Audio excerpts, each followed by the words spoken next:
trigger was pulled and a man died.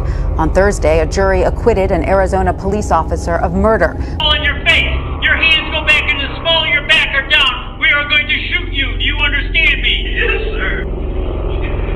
Don't go. Video from the police helicopter shows Crutcher had his hands up as he walked back to his vehicle. An officer in the chopper, who can't be heard by the officers on the ground, makes this observation. Looks like a bad dude, too, to be honest. Seconds later, one officer deploys his taser. Another fires her gun. That officer, Betty Shelby, is on paid leave. She joined the Tulsa Police Department 5 years ago. This noon with that troubling new video just in of a police-involved shooting in Mattawan, where the officer ended up facing charges. Shows the moments that Officer Chelsea O'Million fired on a suspected stolen car as it was speeding away, and she did hit one of the occupants. The suspects in a stolen Chevy Impala take off, and then they bumped into O'Million's cruiser on the way. Seconds later, she opened fire on the car at least 6 times as it sped away. New at 11. How you doing? Oh, what are you doing to me? Caught on camera, a motorcyclist tells Cairo 7 about his disturbing encounter with a King County deputy. Hey, teams at the ER. Okay, let's go patch down for weapons, okay? You got anything that's gonna poke, stick up and hurt me? Okay, just relax for me. Just relax. Relax. Why are you shaking for? Relax.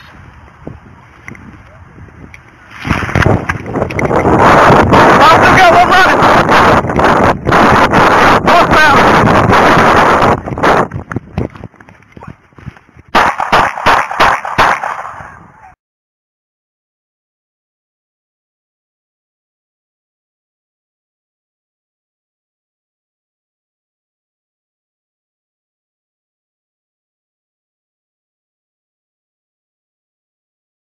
Investigators in Minnesota are trying to figure out why a woman was shot and killed by police after apparently calling 911 to report an assault. 40-year-old Justine DeMond was killed Saturday night. The Australian native taught meditation and spirituality and was reportedly engaged. The deadly encounter took place in a Minneapolis neighborhood when 2 officers responded to the 911 call.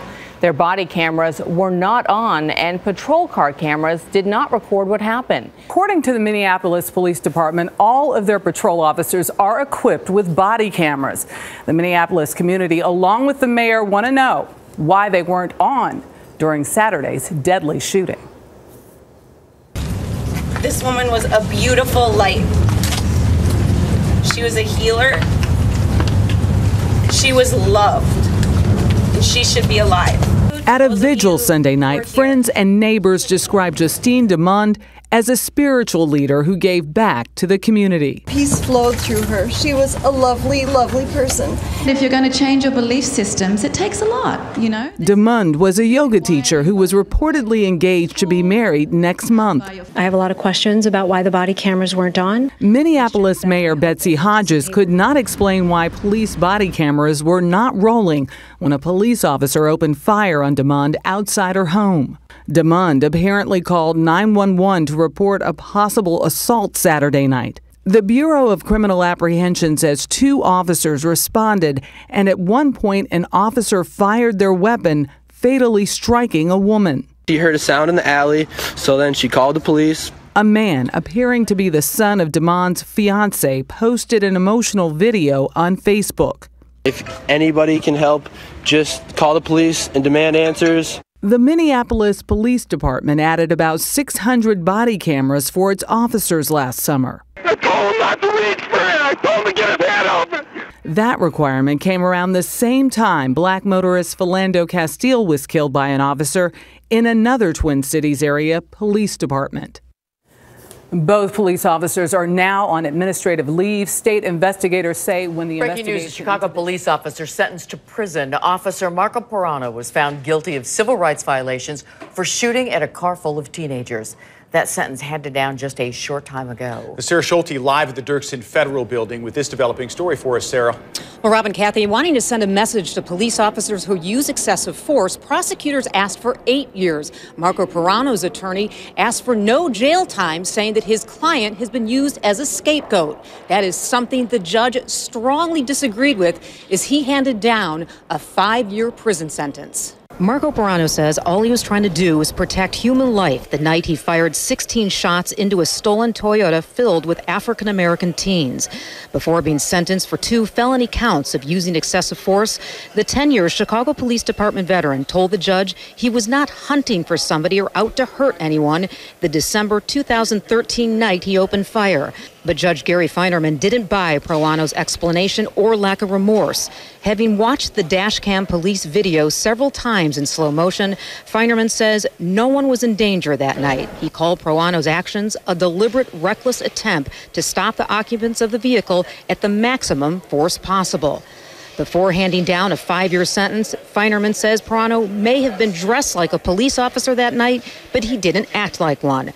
Perano's attorney tried to argue that Perano was a scapegoat and a victim of anti-police sentiment following the Laquan McDonough shooting.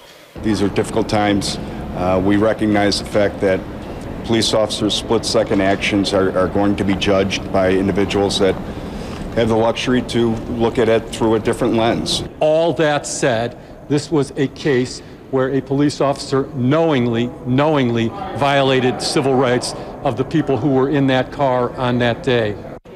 And while prosecutors asked for 8 years, they did say a 5-year prison sentence is a significant one. Now, the judge is allowing Marco Perano to go home. He will surrender to the feds on January 23rd. He had no comment as he exited the courthouse. He also had no emotion when the sentence was handed down. Now, originally in the sentencing hearing, Marco Perano said that he did not want to address the court, but he changed his mind at the end and did address the judge. But that, again, is what the judge said, that he was upset that Marco Perano did not offer any remorse or admit any guilt. Live at the federal courthouse, Sarah Schulte, ABC 7 Eyewitness News. Kathy, Rob, back to you. Road 24.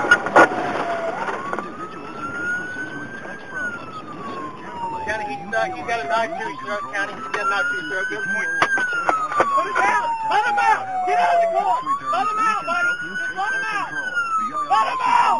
Get out of the fucking car! Let him out! Let him out! Let him out! Let him out of the car! Just let him out! You got a knife to his throat! 10 on your left, you're 10-1.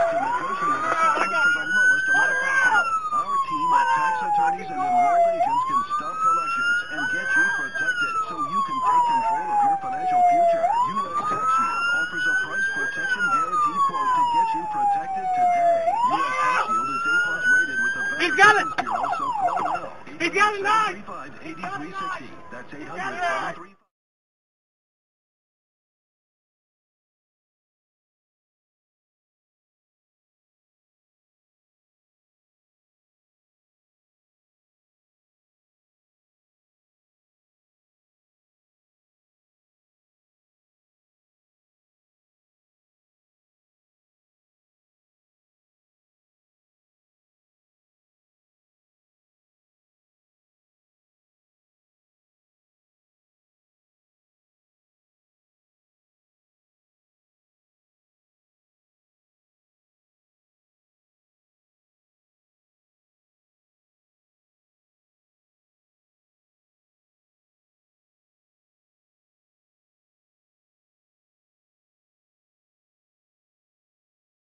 Lincoln 461, Nowata County. Where's that pursuit at? Last location I had was northbound at 169. A man shot by an Atlanta police officer disputes the officer's account of what happened. The GBI says that officer was working an off-duty job directing traffic at the intersection of Ivan Allen Boulevard and Northside Drive downtown when Noel Hall ignored the officer's commands and drove at him. But Hall tells quite a different story. Fox 5's Portia Bruner has his account for us tonight. Portia? Yeah, Mr. Hall says he didn't realize Cadeau was an officer when he encountered him at this intersection here, right next to the Georgia Dome. But he says he was respectful and did nothing to provoke the shooting. Noel Hall says a single shot fired by Atlanta police officer Matthew Cadeau left him with 4 wounds the night of February 28th. Went in kind of towards the back side of my arm, out my bicep, through my chest, and then back out the middle of my chest. The Morganton, North Carolina man was in Atlanta for a Motorfest, a motocross event at the Georgia Dome where his son was competing. He was trying to get to a section of the Georgia World Congress Center he says he had access to despite lane closures that night. And that's when he encountered Officer Cadeau, working an off-duty traffic job at the intersection of Ivan Allen Boulevard and Northside Drive. He says things got ugly when he showed Cadeau his credentials. He was very rude, kept telling me to go straight. I'm not going that direction. Kept telling me to back up, go straight. You're not going that way. Hall says he drove around Cadeau, not knowing he was ignoring instructions from an Atlanta police officer. He says he thought the loud noise he heard was the officer slapping his van as he passed him by, until he saw the bullet hole in the passenger window just inches away from his wife's head. I told her my shoulder was killing me, and I looked down, I had a red shirt on, and I was already saturated in blood. Hall insists he did nothing to provoke Cadeau, but the officer reportedly told APD investigators Hall charged at him with his van, causing him to fear for his own safety. Think about this. If in fact Mr. Hall was trying to hit Mr. Cadeau as they claim, why was he never charged? The shooting of Mr. Hall was unjustified and was an illegal use of force. Atlanta police are not commenting about this case since the GBI has taken the lead in the investigation. The GBI issued a statement simply saying that the case remains under investigation. As far as Mr. Hall, he says he believes Mr. Officer Cadeau should be fired and perhaps face criminal charges. We're reporting live from Northwest Atlanta. Portia Bruner, Fox 5 News. Well, the current statue-destroying frenzy was sparked by the violence a month ago in Charlottesville, Virginia. Now that city's police department is being sued for letting the situation spiral out of control. A man called Robert Sanchez Turner says he was assaulted by white supremacists in Charlottesville as police there stood aside and watched. Mario Williams is a lawyer. He's representing Palm Beach County State Attorney's Office today. Former Officer Newman Raja has been arrested in the Corey Jones shooting. News right off the top.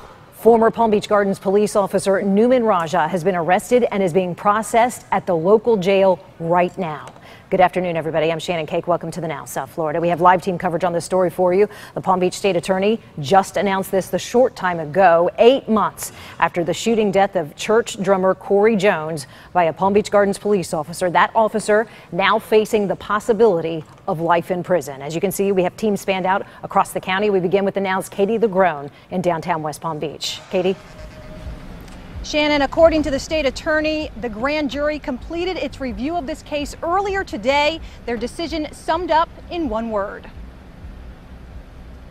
They found that the use of force by Mr. Raja was unjustified.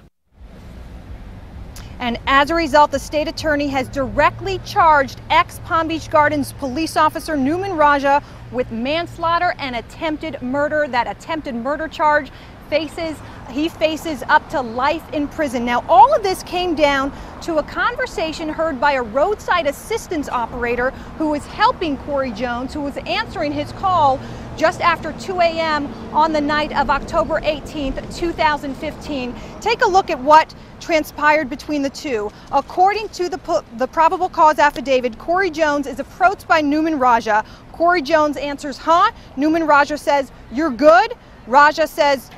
Jones says, I'm good. Raja answers, really? Jones then says, yeah, I'm good. Raja then responds again, really?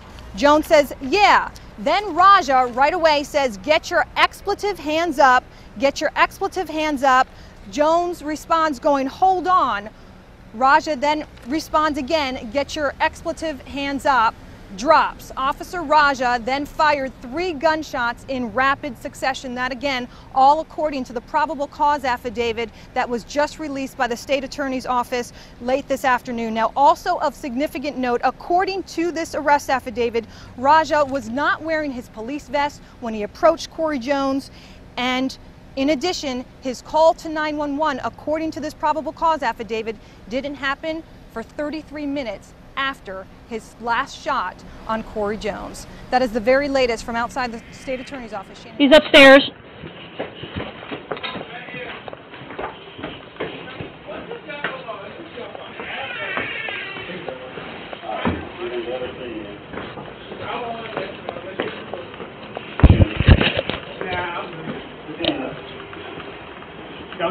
Put your hands up, man. Yep. Come on, man. Move out, move, taser! Taser! Hey! Oh, let's go! What? God dang it! He shot him. What are you, the boy? Give me EMS out here, 1018. Get out, sir! Get out! You messed up my strategy. What's she got? Oh, come on out here, 1018. What you did? I was bleeding, see? Oh. Back off. See, when that happens, y'all would just avoid it. Wait, get him in handcuffs. Where's she got? Where's she at, Paul? Y'all could just said next. There, 196 Highway 49. Do me a favor, have a seat on the ground. 18-year-old. Wait, woman. Just let me cool off and some water. have a seat for me. Have a seat, sir. You messed up my shirt. You okay? 10-4, bone, we had shots fired. Come on out here. Oh, no. I don't feel pain. I'm going to take a look. No. Back off, back off. No, wait, he could. Sorry. Just. It's okay, you could. Do me a favor, have a seat for me. We got EMS coming out for you. I'm good. Come on. Come on, have a seat. It will stop healing eventually. It will heal, but I want you to sit down for me. Just sit down, okay? Fine. Just sit down for me. Don't stop the water. Well, it's. Sit down, sir. Wait, Mayor, can I see where you got hit at? Okay. Jamel, let me see where you got hit at. Looks like in the arm. I know. It's okay. Just have a seat. Just have a seat. Alpha Channel 4. Have a seat. Sit down. Ballin' on 4. The documents released today by the Boynton Beach Police Department really give you a better idea as to why this shooting happened. The video they released leaves no doubt at all as to what happened. And as for that video, while we are not going to show you the most graphic parts of it, I want to warn you, some people still may find it disturbing. The video begins as Yuli Solano is walking her dog inside the Inlet Harbor community in Boynton Beach. It's about 8 a.m., October 12th. Solano's ex-boyfriend, Palm Beach County Sheriff's Deputy Michael DeMarco, has been waiting for her. There's no audio here, but you don't need it to see just how frightened Solano is. DeMarco has pulled his gun. And this is where we freeze the video, because this is where DeMarco shot Solano 3 times before shooting himself. Solano survived. DeMarco did not. This video is just part of the evidence released by the Boynton Beach Police on Friday. They also made public hundreds of documents from their investigation, including a synopsis of a hospital interview with Solano, where she told police she had recently broken up with DeMarco and he had filed a lawsuit against her, trying to reclaim furniture he had bought when they were together. Solano says she had to block DeMarco on her phone, quote, because of repeated phone calls and text messages that were getting increasingly nasty. Solano told police when DeMarco got out of his car on that morning, he said, quote, "You're not talking to me. You treat me worse than a dog." And then he shot her. Police documents also reference another deputy who says DeMarco called her that same morning and asked her to back him up at an eviction at 9:30. She says DeMarco did not appear to be stressed, and she was the one that ended the conversation, and it wasn't him rushing to end the conversation. About 1 minute after that conversation ended, DeMarco got out of his car, shot Solano, and committed suicide. And Solano also told investigators that she had considered getting a restraining order against DeMarco, but she decided against it because he was a police officer and she was afraid of retaliation. Reporting live, Ari Height, WPBF 25 News.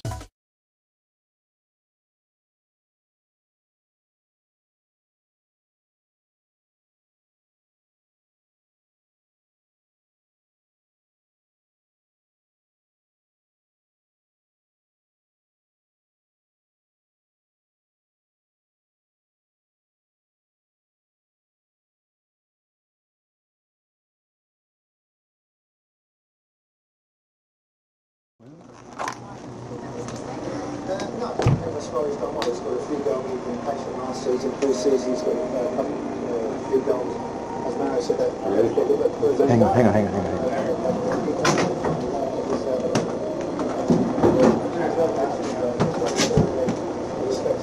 You got your gun? I got my taser. Let me see your hands. Put your fucking hands up. Get your ass out here. Put that goddamn... Get out here. What I do? Put your hands up. Turn around. When you open the damn door. I just got out of the shower. Oh, bullshit. With your clothes and shoes on your back. That's how I take showers. Hey. What's your name? Rick. Rick what? Ledford. Yeah. Hey, can I, Shut up. Ow, sir. Ow. You shouldn't hurt me. Ow, sir. Huh? Oh. The jury decided the officer should not have fired at a car theft suspect. The district attorney says it is the first time she can remember a police shooting being ruled unjustified. News 13's Kayla Ayers is live in Santa Fe with details. Kim, the shooting happened here at this Allsups. Officers tried to stop the driver of a stolen SUV, but things went very wrong. They ended up shooting at the vehicle, which had a 4-year-old boy sitting inside. It was late at night in August 2013 when Santa Fe police officer Stephen Fonte saw a stolen SUV at an Allsups on Cerrillos Road. I seen a stolen vehicle in the parking lot. Fonte and Officer John DeBaca blocked it in. Both officers said the driver, later identified as Roberto Mendez Ortega, refused to get out. They drew their guns, then say Mendez put the car in reverse and hit a Santa Fe patrol car. That's when Fonte started shooting at the tires and DeBaca opened fire on the SUV. I remember seeing basically an angle of his head where I felt that it was an appropriate time to take the shot. Mendez was hit in the face. In dashcam video, you see several other people were in the SUV at the time, including a 4-year-old boy. 12 grand jurors heard all the evidence. It was an all-day presentation. They heard all the witnesses. Nothing was held from them. District Attorney Angela Spence Pacheco says a grand jury heard from the officers, the passengers, and a witness at the gas station. They ruled late yesterday the shooting was not justified. What that means is they did not feel that the officer should have shot. Pacheco says the case will now be forwarded on to a special prosecutor to determine if charges should be filed against the officers. Santa Fe police say the officers have been reassigned and an internal investigation is ongoing. At the time, the officers said they fired because the public was at risk. We asked Santa Fe police today about their policy at shooting on vehicles, but did not receive a reply. The department would not go on camera, citing possible litigation. In South Carolina, a white former police officer was sentenced today to 20 years in federal prison in the fatal shooting of an unarmed black man. 36-year-old Michael Slager pleaded guilty to violating the civil rights of 50-year-old Walter Scott. A state murder trial ended in a hung jury. Mark Strassman is in Charleston. In sentencing Michael Slager today, Judge David Norton also ruled the former North Charleston police officer had committed murder and tried to cover it up. Rodney Scott is Walter Scott's brother. I want the world to know that the Scott family is pleased. We got justice. Would you like to take the insurance card? In April of 2015, Officer Slager pulled over Walter Scott for a broken taillight. This now famous cell phone video shows Slager gun down Scott as he was running away, then drop his taser next to Scott's body. Judy Scott, the victim's mother, clutched a picture of him in court today. She turned to Slager and said, "I forgive you." Slager began to cry. He told the court, "With my actions that day, Walter Scott is no longer with his family, and I am responsible for that." Was that important for you to hear that as a mother? Yes, it was, but it was a little late, but I'm glad to hear it. Anthony Scott, the victim's brother, had hoped for a life sentence. It's still a landmark decision and a landmark sentencing for this police officer to receive 20 years in federal penitentiary for second-degree murder. In the last 5 years, only one other white law enforcement officer in South Carolina has been sent to prison for shooting an unarmed black suspect. Jeff Slager has 2 weeks to appeal his sentence. Mark Strassman in Charleston tonight. Come now. Here.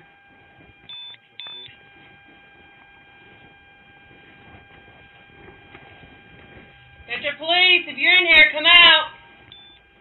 Show us your hands.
shot me.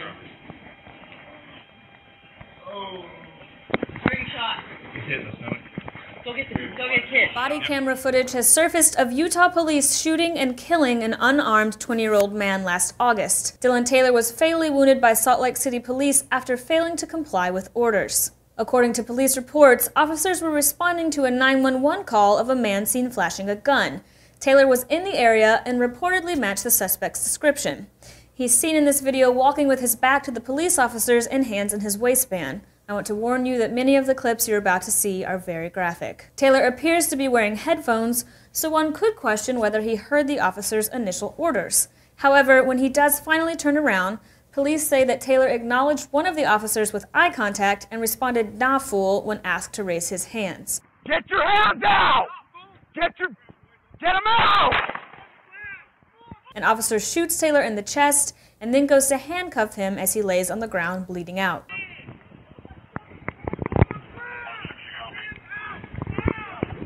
Hands. Give me your hands.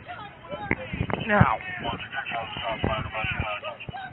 Toxicology tests determined that Taylor had a blood alcohol level of 0.18% at the time of the incident, more than twice the state's legal limit to drive.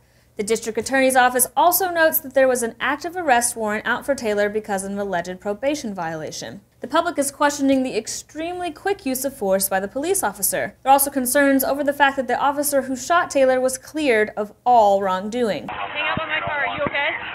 Yeah. Okay.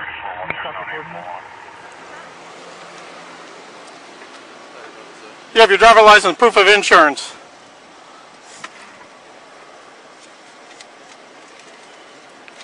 Where are you going to in such a major hurry? I'm just trying to get home to my dog, that's all. It wasn't nothing major, just trying to get home to my dog. My mom just called. Well, you're more than twice the speed limit. I'll turn around and I'll call a detective out here. We'll scrape your tongue and then I'll charge you with possession of marijuana by driver. I'm listening to you. Well, don't lie to me again. Because then you're just telling me like I'm stupid. I don't know what I'm talking about. Like I don't know the difference between a black and mild and weed. Or do you want to stick with that story? Because the next thing I do, because I already got your information, I'll call the school and have them drug test you off the team. So you want to play that game? No, sir. I'm sorry about that. You're right. I'm sorry about that.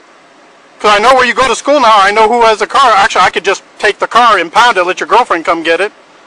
And then I'll just call the dean over at the college, have him say, yeah, don't do the piss test, draw his blood. I already graduated from there. Huh? I said I already graduated from. So you don't. So that was a lie too. No, I graduated from college. You asked me what did I do. You said you're a student and you play football. I said I used to play for you. No. I said I used to. You said you were a student. When I asked you about the gas station, you said, well, you asked me what I do. Keep your hands up on the wheel. You said you go to school and you play football. That's the nice thing about wearing body cameras. Everything you say. Plus, I have a really good memory.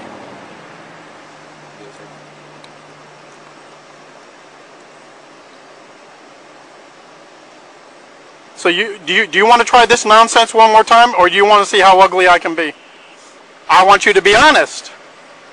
I'm 14. It's an ashtray right here. Man, listen to me. Next time you reach, it's going to get ugly. I got an alarm at because you're kind of appearing to me to be the twitchy type of person who's done something wrong, or you got something, you'll listen to me. So all this reaching and grabbing or whatever, I guarantee you, before you think you can do something, I can enter a magazine into the car. You understand that? Do you believe that? Stop reaching. Do not reach again. Copy, I'm going to get 90 en route with you as soon as he comes off the shoot him. Don't shoot him. He has no weapon.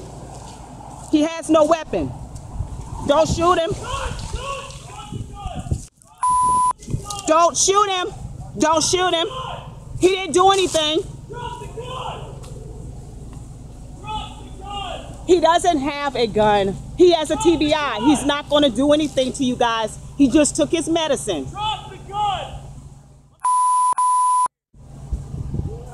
Keith, don't let them break the windows. Come on out the car. Keith, don't do it. Keith, get out the car.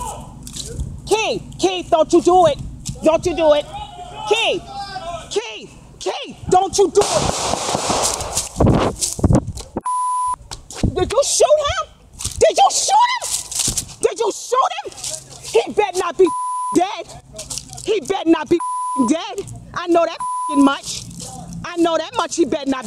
I'm not gonna come near you. I'm gonna record though. I'm not coming near you. I'm gonna record though. He better be alive because I'm coming. You better be alive. How about that? Yes, we're over here at 9453 Lexington Court. These are the police officers that shot my husband, and he better live. He better live, because he didn't do nothing to them. He good. Ain't nobody touch nobody, so they all good. I know he better live. I know he better live. How about that? I'm not coming to you guys, but he better live. He better live. Y'all hear this and you see this, right? He better live. He better live. I swear he better live. Yep. He better live. He better live. He better live. Where is... He better live, and I can't even leave the damn... I ain't going nowhere. I'm in the same damn spot. The That's okay. Did y'all call the police? A man who was once an Arapahoe County Sheriff's deputy is shot and killed outside the department after pulling a gun on another deputy. And we've learned he had filed suit against the Sheriff's Department. Denver 7's Lance Hernandez is live in Centennial. Lance, this shooting happened at the entrance of the employee parking lot. Last night, there was a deputy, an on-duty deputy, who was leaving that parking lot about 9:45 when he noticed that someone had backed a car up against the front gate. Now, he got out to investigate, made contact with the driver, and noticed he had a gun. He has a pistol in his lap. He's being cooperative right now. A minute and a half later, the initial cooperation ended. Investigators say 2 other deputies arrived, and the man with the gun pointed it at one of them. They fired their weapons. Charlie 2-1, shots fired. To end the threat, the gunman was identified as 50-year-old Mark Biden, a former deputy in Arapahoe County. Denver 7 has learned that Biden worked there from 2000 to 2010. He was notified in May of 2010 that an internal affairs investigation was being opened.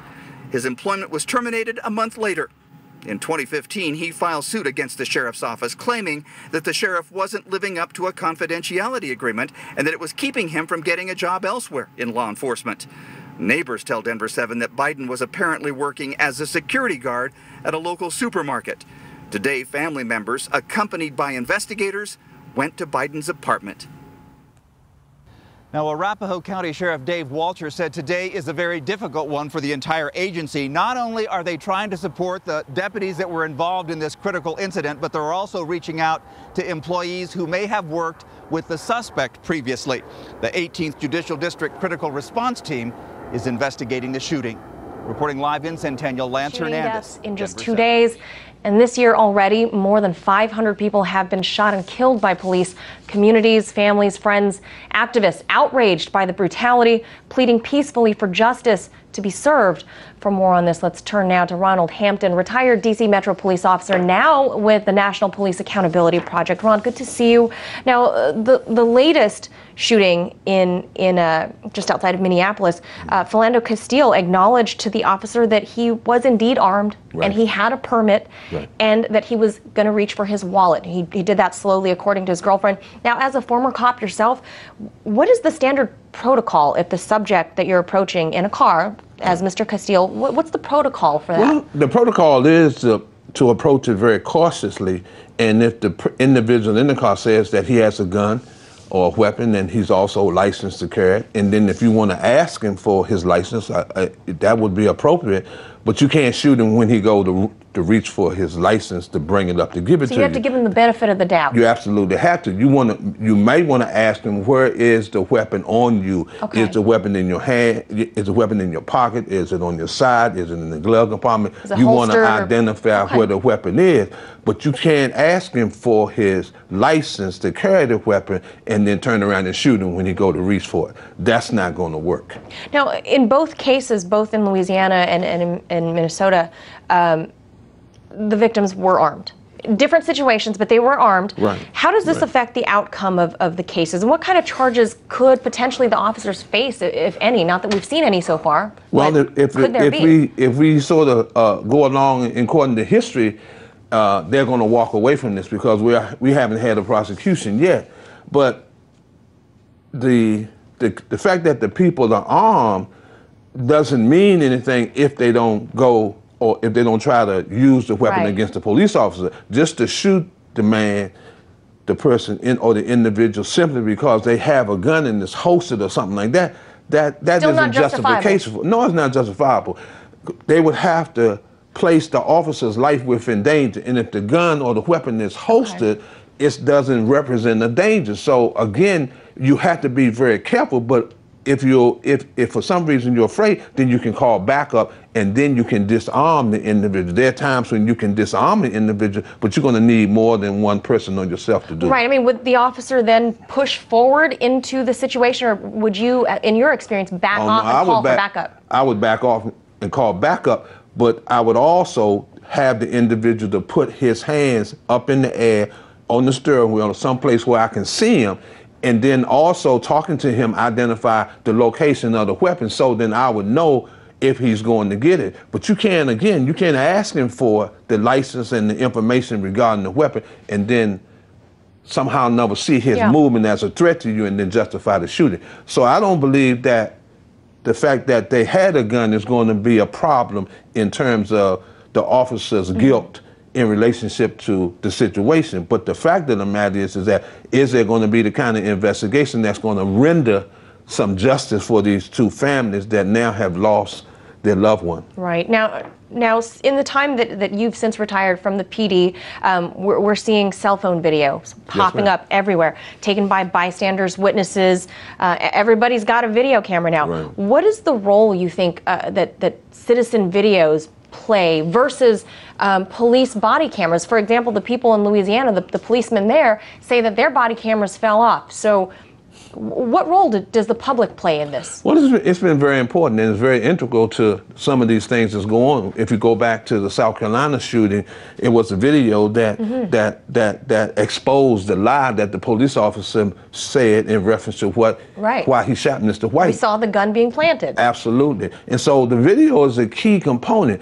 I mean, the idea of having body cams and dash cams are important, but you can also be out of the range of those things. They can also be cut off. In this case, they can fall off. But if someone independently is taking the picture, recording it along with the sounds, then that's going to play a very important role in terms of the investigation. And hopefully it's going to lead to a prosecution, because we can plainly see that there's a difference in the statement and the officer's statement and what actually happened in relationship to the shooting. Would you say that now that the public should play a bigger active role in community policing in a way? I believe so. And if we can use technology that somehow or another is going to bring justice, then we need to be we can be more dependent on it, but it's going to have to be done in the kind of way that the institutions are going to be comfortable with it. Because we saw in Eric Gardner's case, the police choked Eric Gardner out, but it wasn't enough information or evidence for him to be charged with executing a chokehold, when it was plain to everybody looking at it that it was a chokehold. But again, I think we have sometimes too much confidence and trust in the police function and not enough skepticism about whether or not it's good for us as citizens who live in these cities and states. Certainly. I think we have a lot more to unravel here. I think we'll be seeing you back. Unfortunately. Oh, no, you're right. And that's what's happening. But I believe the technology age that we're going through is going to really assist us in terms of getting hold of some accountability as it relates to police behavior.